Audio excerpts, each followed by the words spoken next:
Iniulat na kasalukuyang pinag-aaralan ng hukbong dagat ng Pilipinas, Philippine Navy, ang isang napakahalagang modernisasyon sa Close-in Weapon Systems, CIWS, ng kanilang Jose Rizal class frigates.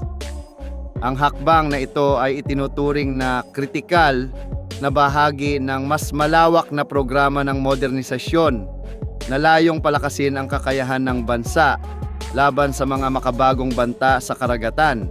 Habang patuloy na tumitindi ang mga tensyon sa West Philippine Sea at lumalaganap ang paggamit ng mga sopistikadong anti-ship missiles, lalong nagiging malinaw na ang survivability at depensibong kakayahan ng mga pangunahing barko ng Navy ay isang estratehikong pangangailangan. Sa kasalukuyan, dalawang pangunahing opsyon ang tinatalakay. Ang American-made Phalanx 20mm CIWS at ang Turkish-made Gökdeniz 35mm CIWS. Pareho ito may mga kalakasan at kahinaan at ang magiging pagpili ng Navy ay tiyak na mag-iiwan ng pangmatagalang epekto hindi lamang sa Jose Rizal class, kundi pati na rin sa buong barkong dagat ng bansa. Ang Phalanx CIWS, nakilala bilang isa sa pinakatanyag at pinakamalawak na ginagamit na sistema sa buong mundo, ay matagal nang napatunayang maaasahan sa larangan. Ito ay fully compatible sa mga US origin combat systems at radar platforms, bagay na napakahalaga dahil nakasalalay dito ang interoperability ng Navy sa kanilang mga kaalyado, partikular ang Estados Unidos. Idagdag pa na ang disenyo ng Phalanx ay halos kapareho ng mga Incheon-class frigates ng South Korea na siyang naging batayan ng Jose Rizal class. Kung ito ang pipiliin ng Philippine Navy, magiging mas madali ang proseso ng integrasyon, training at maintenance. Bukod pa rito, dahil mas mura itong opsyon, maaaring mailaan ang natipid na pondo sa iba pang modernisasyong prioridad gaya ng pagdagdag ng mga missile system, sensor upgrades o pagbili ng karagdagang barko upang palakasin ang bilang ng fleet. Sa kabilang banda, ang Gökdeniz 35mm CIWS ay itinuturing na mas makabago at mas advanced na sistema. Dinisenyo ito upang makapagsagawa ng mabilisang tracking at automated engagement laban sa mga modernong banta. Hindi lamang ito epektibo laban sa anti-ship missiles, kundi pati na rin laban sa mga unmanned aerial vehicles, UAVs, at fast attack craft na mas lalong nagiging karaniwan sa mga operasyong pandagat ngayon.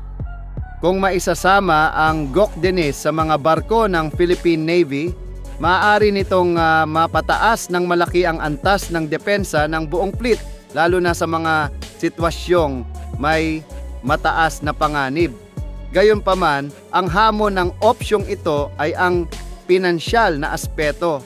Dahil hindi ito kaayon ng mga sistemang gawang Amerika, mangangailangan ito ng hiwalay na pondo at masusing proseso ng integrasyon na maaaring magdulot ng dagdag na gastusin at komplikasyon sa lohistika.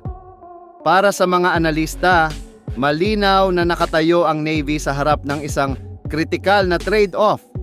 Pipiliin ba nila ang mas mataas na teknolohiyang kakayahan ng Gökdeniz o ang mas praktikal, mas mura at mas madaling isamang Phalanx? Ang tanong ay hindi lamang teknikal, kundi estratehiko at pampolitika rin.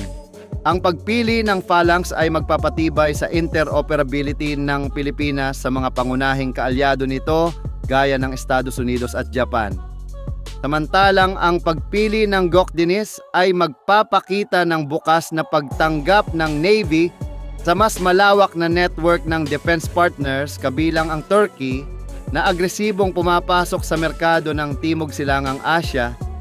Higit pa rito, ang usaping ito ay bahagi lamang ng mas malaking larawan ng Philippine Navy Modernization Roadmap. Ang pagkakaroon ng isang uri ng CIWS sa iba't ibang klase ng barko ay magbibigay ng malaking ginhawa sa larangan ng maintenance, logistical support at crew training. Sa kasalukuyan, inaasahan ng Navy ang mga posibleng karagdagang barko tulad ng mga Abukuma class at Asagiri class destroyer escorts mula Japan. Kung mapagpapasyahan ng maaga kung anong sistema ang gagamiting standard, mas magiging maayos at mas mabilis ang pag-integrate ng mga bagong barko sa operasyon ng Navy.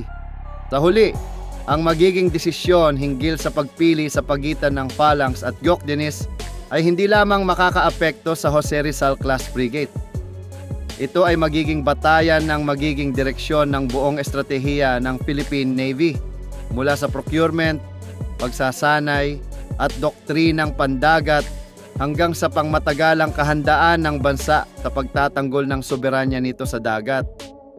Malapit na tinututukan ng mga tagamasid ang desisyong ito dahil magsisilbi itong malinaw na indikasyon kung uunahin ng Navy ang cutting-edge defensive technology o ang interoperability, cost efficiency at estratehikong ugnayan sa mga kaalyado. Sa ganitong kalagayan, malinaw na anuman ang mapiling sistema, ito ay may malalim na implikasyon na magtatakda sa hinaharap ng Philippine Navy at sa kakayahan ng bansa na protektahan ang sarili laban sa mga banta sa karagatan sa mga darating na dekada.